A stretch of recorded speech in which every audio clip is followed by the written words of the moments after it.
नमस्कार। आज हम एक ऐसी दुनिया में उतर रहे हैं जहां दिमाग के खेल और दिल के जज्बात दोनों एक साथ चलते हैं। हाँ बिल्कुल। ये दुनिया है अली हज़लवुड की किताब चेक एंड मेट की। हमारे पास इस दिलचस्प कहानी पर कुछ जानकारी है और आज हम इसी के जरिए इस किताब की परतों को खोलने की कोशिश करेंगे। हाँ, समझने की कोशिश करेंगे कि इसमें क्या खास है। ये सिर्फ एक एक आम प्रेम कहानी नहीं है। नहीं, बिल्कुल नहीं। इसमें आपको त्याग मिलेगा, परिवार के लिए एक तरह का समर्पण और अपने भूले हुए पैशन को, जुनून को फिर से जगाने की वो जो कश्मकश होती है वो दिखेगी। हाँ, वो संघर्ष साफ नजर आता है। तो आज हमारी कोशिश यही रहेगी कि किरदारों के मन में झांकें, उनके उतार चढ़ाव को महसूस करें और समझें कि ये कहानी आखिर हमें क्या बताना चाह रही है। इसका असल मैसेज क्या है? बिल्कुल। तो चलिए शुरू करते हैं। उतरते हैं इस कहानी के दिल में, देखते हैं क्या छुपा है शतरंज की इन चालों और इंसानी रिश्तों के खेल में। तो कहानी की जो मुख्य किरदार है वो है मैलोरी ग्रीनलीफ, एक 18 साल की लड़की जिसके बारे में कभी कहा जाता था कि भाई ये तो शतरंज की दुनिया में कमाल करेगी, एक प्रोडिजी है। हाँ, विलक्षण प्रतिभा। विलक्षण प्रतिभा। लेकिन ये सब पुरानी बातें हो गई। अब मैलोरी ने शतरंज से काफी दूरी बना लिया, लगभग छोड़ ही दिया है खेलना। हाँ। और इसकी वजह भी है, उसका परिवार, उसकी माँ है, छोटी बहनें हैं, उनकी जिम्मेदारी अब मैलोरी पर है। हाँ, तो परिवार उसकी प्राथमिकता बन गया है। हाँ बिल्कुल, उसके लिए अभी परिवार की देखभाल सबसे ऊपर है। और यहीं से कहानी का एक जो कोर टेंशन है वो शुरू होता है। हाँ। एक तरफ मैलोरी की अपनी पहचान है ना, उसकी जो नेचुरल प्रतिभा है शतरंज में, और दूसरी तरफ वो जिम्मेदारियां जो शायद खुद चुनी है। सही बात। उसका अतीत उसे आवाज देता है, लेकिन उसका जो वर्तमान है वो उसे रोके रखता है। और ये कोई बाहरी मजबूरी नहीं है कि कोई जबरदस्ती कर रहा है, ये उसके अपने चुनाव और प्यार का नतीजा है जो इस संघर्ष को और भी पेचीदा बना देता है। ये सिर्फ टैलेंट वर्सेस ड्यूटी नहीं है, ये मैलोरी के अंदर की लड़ाई है कि वो असल में कौन है और क्या वो बन सकती है या बनना चाहती है। बिल्कुल। और फिर दूसरी तरफ है नोलन सॉयर। ओ हाँ, नोलन, शतरंज की दुनिया का बादशाह, करंट वर्ल्ड चैंपियन। हाँ, जिसके नाम का डंका बजता है। हाँ, आना जाता है कि भाई इसे कोई हरा नहीं सकता, अपराजय। वो आकर्षक है, थोड़ा रहस्यमयी सा भी लगता है। और उसकी पूरी दुनिया, पूरी जिंदगी बस शतरंज के उन 64 खानों के आसपास ही घूमती है। एक ऐसा खिलाड़ी जो शायद सिर्फ जीतना जानता है। ये सेटअप बड़ा क्लासिक है ना?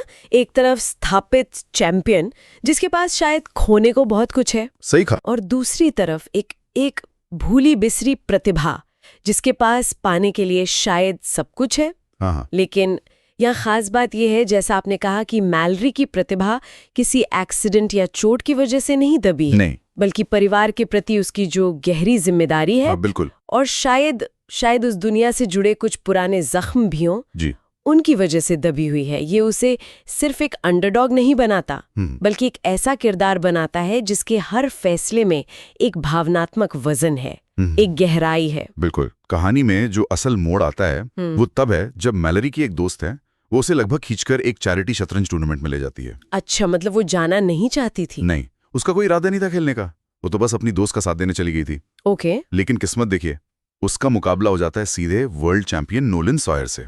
अरे वाह। और फिर जो होता है, उसने तो सबको हिला के रख दिया। मैलोरी जो सालों से कॉम्पिटिटिव शतरंज से दूर थी, वो नोलन सॉयर को हरा देती है। क्या बात है, ये तो कमाल हो गया। हाँ, एक बिल्कुल अप्रत्याशित जीत। ये सब एक मैच का नतीजा नहीं रहा होगा, फिर ये तो एक भूचाल जैसा हो गया होगा शतरंज की दुनिया में। बिल्कुल भूचाल। सोचिए जरा, वर्ल्ड नंबर 1 एक गुमनाम सी लड़की से हार गया। लेकिन मुझे लगता है इससे भी बड़ा असर मैलोरी की अपनी जिंदगी पर पड़ा होगा। हाँ, वही हुआ। रातों रात वो फिर से सुर्खियों में आ गई। हाँ। वही प्रोडिजी का टैग, वही उम्मीदें, वही दबाव जिस सब से वो भाग रही थी ना, वो सब कुछ जैसे दरवाजे पर फिर से दस्तक देने लगा। बाप रे। उसकी जो शांत सी पारिवारिक जिंदगी थी, उसमें शतरंज ने एक तरह से जबरदस्त वापसी कर ली, बिना उसकी मर्जी के। हाँ, तो वो जीत उसके लिए एक तरह से दोधारी तलवार बन गई, एक वरदान भी और एक चुनौती भी। बिल्कुल। और सुर्खियों में लौटना मैलोरी के लिए आसान नहीं था। हाँ, समझ सकती हूँ। अंदर कहीं वो जो दबा हुआ शतरंज का कीड़ा था ना, वो फिर से कुलबुलाने लगा था। उस जीत ने उसे याद दिलाया कि वो क्या कर सकती है, वो क्या थी असल में। लेकिन साथ ही घर की चिंताएं थीं। माँ की तबीयत ठीक नहीं रहती थी, बहनों की ज़रूरतें थीं, पैसों की किल्लत थी, ये सब असलियत थी। हाँ, वो प्रैक्टिकल प्रॉब्लम अपनी जगह थी। वो उनसे मुंह नहीं मुड़ सकती थी। तो उसके मन में एक गहरा डर बैठ गया कि अगर वो फिर से शतरंज की दुनिया में कूद पड़ी, टूर्नामेंट खेलने लगी, तो क्या वो अपने परिवार को वक्त दे पाएगी? कहीं ऐसा ना हो कि वो अपनी जिम्मेदारियों से भाग रही हो। ये जुनून और जिम्मेदारी के बीच एक जबरदस्त खींचतान शुरू हो गई उसके अंदर। हाँ, वो क्लासिक द्वंद। हाँ, क्या वो अपने सपनों को एक और मौका दे, या परिवार के लिए उन्हें हमेशा के लिए मतलब दफन कर दे? और ये कश्मकश, ये बहुत जानी पहचानी सी लगती है ना। है तो। जिंदगी में अक्सर ऐसे मोड़ आते हैं जब हमें अपनी ख्वाहिशों और अपनों के प्रति जो हमारा फर्ज है उसके बीच चुनना पड़ता है। सही बात है। और कहानी इस दुविधा को बहुत संजीदगी से दिखाती है।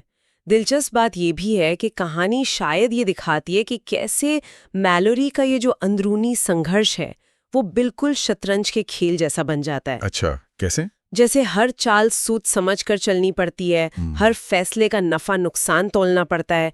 जिंदगी की बिसात पर वो कौन सी चाल चले, अटैक करे या डिफेंसिव खेले, ये सवाल सिर्फ बोर्ड पर नहीं, उसकी असल जिंदगी में भी उठ रहे थे। वाह, ये अच्छा नजरिया है। और इसी उथल-पुथल के बीच नोलन स्वॉयर फिर से मैलोरी की जिंदगी में आता है। लेकिन इस बार सिर्फ एक हारे हुए प्रतिद्वंदी की तरह नहीं। अच्छा, वो मैलोरी की प्रतिभा को पहचानता है। शायद उसमें अपना ही कोई अक्स देखता हो। वो उसे उकसाता है, चुनौती देता है, लेकिन साथ ही एक अजीब तरीके से उसे सपोर्ट भी करता है। सपोर्ट भी? मतलब कैसे? वो उसे वापस खेल में लौटने के लिए जैसे प्रेरित करता है, पुश करता है। ओके, दिलचस्प है। और यहीं से एक बड़ी अनूठी सी केमिस्ट्री शुरू होती है दोनों के बीच। धीरे धीरे वो शतरंज की बिसात के पार भी उनके बीच कुछ पनपने लगता है। उनकी वो नोक झोंक, उनकी बहसें, एक दूसरे की स्ट्रेटजी समझने की कोशिश। हाँ, वो दिमागी कनेक्शन। हाँ, वो सब उन्हें करीब लाता है। उनका रिश्ता सिर्फ एक रोमांटिक टेंशन वाला नहीं रहता, बल्कि आपसी सम्मान और शायद एक गहरी समझ पर टिकने लगता है कि इस मुश्किल दुनिया में टिके रहने का मतलब क्या होता है। हाँ, ये जरूरी पॉइंट है कि उनका रिश्ता सिर्फ बाहरी आकर्षण पर नहीं टिका। नहीं, बिल्कुल नहीं। वे दोनों ही शतरंज के खिलाड़ी हैं, दोनों ही दबाव समझते हैं, दोनों जानते हैं कि जीतने और हारने का क्या मतलब होता है। सही। शायद यही जो कॉमन ग्राउंड है वो उन्हें एक दूसरे को एक अलग लेवल पर समझने में मदद करता है। हो सकता है। वे एक दूसरे को सिर्फ खिलाड़ी नहीं बल्कि इंसान के तौर पर देखते हैं, उनकी कमजोरियों और ताकतों के साथ। तो उनका कनेक्शन जैसे दिमाग से शुरू होकर शायद दिल तक पहुंचता है। हाँ, शायद।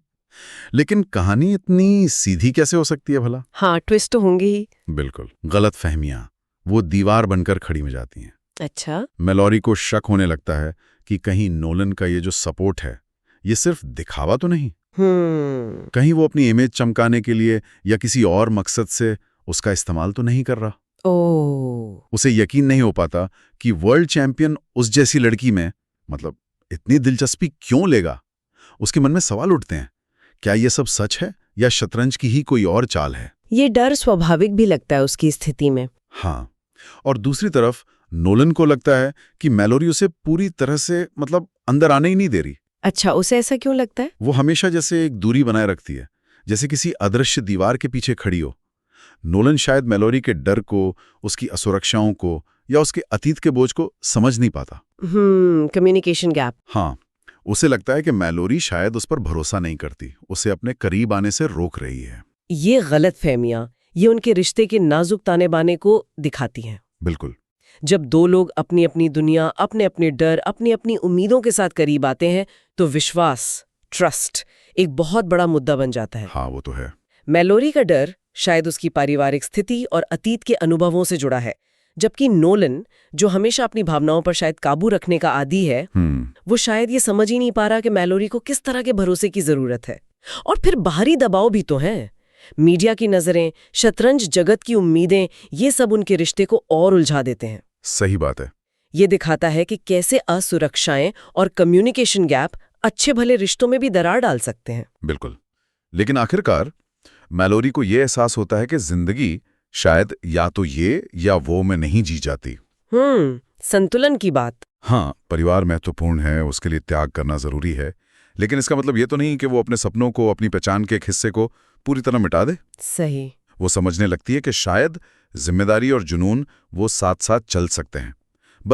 बस सही संतुलन ढूंढने की जरूरत है। जो कहना आसान है, करना मुश्किल। हाँ, मुश्किल सबक है, लेकिन वो इसे सीखने की कोशिश करती है। और नोलन का क्या? वो कैसे रिएक्ट करता है? और नोलन, वो भी सिर्फ एक चैंपियन से बढ़कर साबित होता है। वो दिखाता है कि वो मैलरी के साथ खड़ा है, ना सिर्फ उसकी शतरंज की प्रतिभा के लिए, बल्कि उसके पूरे वजूद के लिए। अच्छा। वो उसके डर को समझने की कोशिश करता है, उसे स्पेस देता है और ये साबित करता है कि उसका साथ सिर्फ मतलब का नहीं है।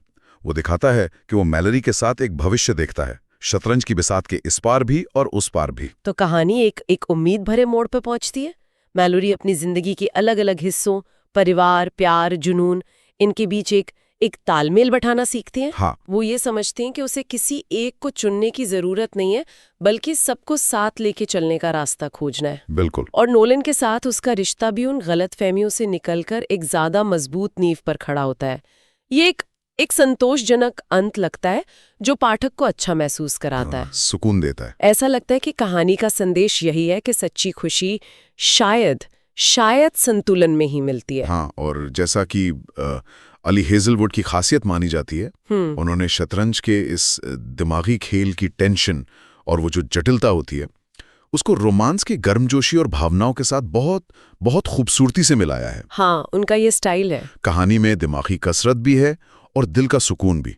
शतरंज की चालें जैसे किरदारों के रिश्तों की उलझनों का आईना बन जाती हैं। बिल्कुल, मेटाफर की तरह। हाँ, ये इसे सिर्फ एक रोमांटिक कहानी नहीं, बल्कि एक स्मार्ट और दिलचस्प कहानी भी बनाता है। तो इस पूरी कहानी से अगर हम कुछ मोटी बातें निकालें तो वो क्या होंगी? शायद सबसे पहली तो यही कि अपनी महत्वाकांक्षाओं और अपनी जिम्मेदारियों के बीच वो संतुलन साधना कितना जरूरी है, और हाँ, कितना मुश्किल भी हो सकता है। बिल्कुल, ये सबसे बड़ा टेक अवे है शायद। दूसरी बात, परिवार का महत्व और उसके लिए किए गए त्याग की अपनी एक जगह है, अपनी अहमियत है। हाँ, उसे नकारा नहीं जा सकता। शायद सबसे अहम, खुद पर यकीन करना, अपने सपनों पर यकीन करना, चाहे हालात कितने भी मुश्किल क्यों ना लग रहे हों। एकदम सही। और ये कहानी ये भी दिखाती है कि हमारी जो अंदरूनी दुनिया है, हमारे रिश्ते, हमारे डर, हमारी भावनाएं, और जो बाहरी दुनिया है, कंपटीशन, समाज की नजरें, सफलता के पैमाने, ये दोनों आपस में कैसे गुंथे हुए हैं, एक दूसरे को कैसे प्रभावित करते हैं।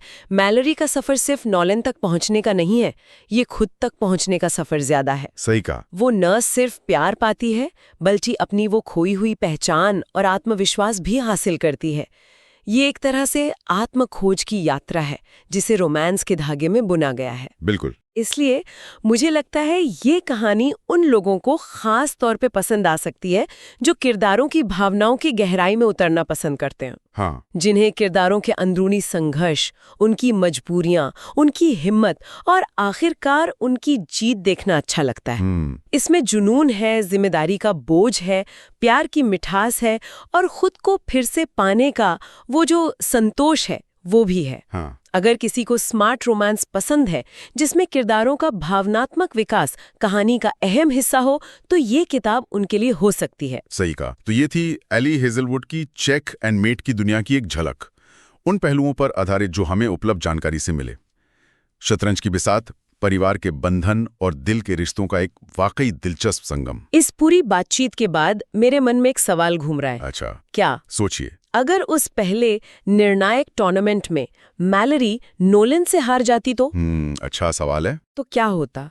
क्या वो फिर भी शतरंज की दुनिया में वापस आने का हौसला जुटा पाती? क्या वो अपनी जिंदगी में वो संतुलन खोज पाती जिसकी उसे तलाश थी? या फिर कभी-कभी हमें अपनी अंदरूनी शक्तियों को जगाने के लिए बाहर से एक झटके की, एक अप्रत्याशित जीत की जरूरत पड़ती ही है?